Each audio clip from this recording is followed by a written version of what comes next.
तुमचं स्वागत आहे। आज आम्ही बनवणार आहोत आंब्याचं सार। चला तर बघूया आंब्याचं सार कसं बनवायचं।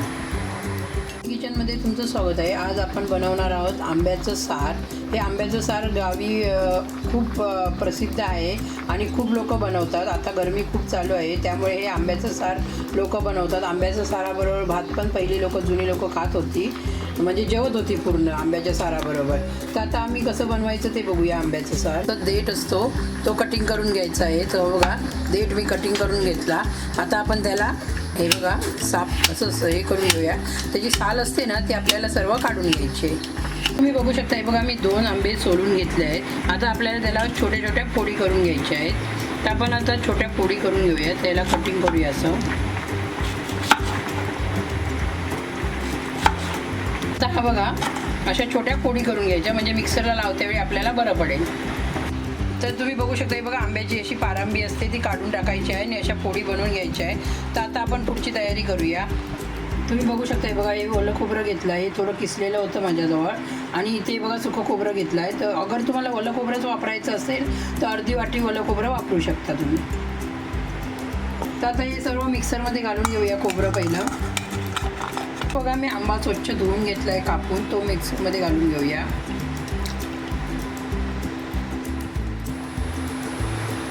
आता इथे बघू शकता तुम्ही हे बघा अर्धा इंच आलं घेतलं आहे, 2 हिरव्या मिरच्या घेतल्या आहेत, ते तुकडे करून घेतले आहेत हे बघा,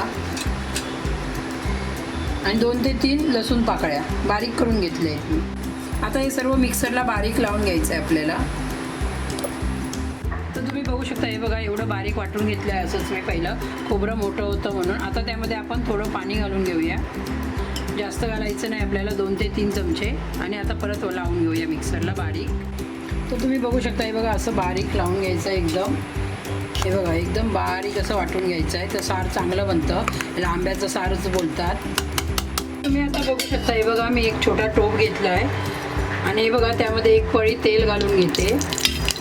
आंब्याचं सार बनवाल त्यावेळी तेलाचा वापर कमी करा। पाव चमचा राई घालून घेऊया। हे बघा राई थोडी तडतडल्यानंतर जिरं घालून घेऊया, आणि इथे हे बघा मी लसूण पाकळ्या घेतल्या। यामध्ये लसणीचा वापर जास्त करायचा कारण चांगलं असतं, आणि लसूण पण आपल्याला आरोग्याला चांगली असते।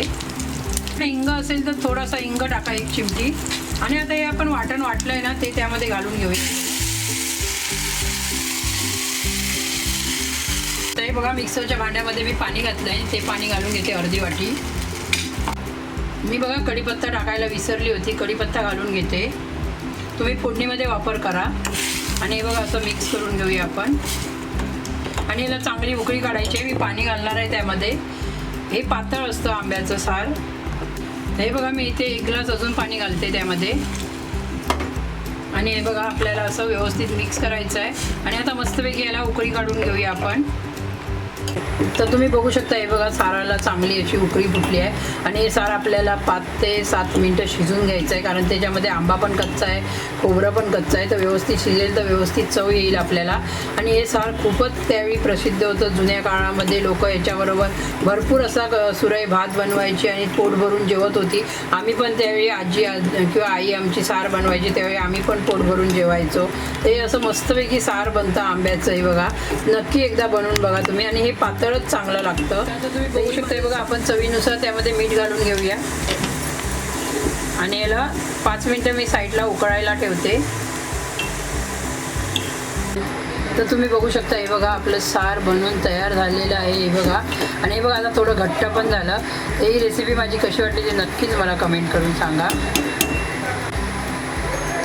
तर ही बघा थोडी कोथिंबीर घालून घेते।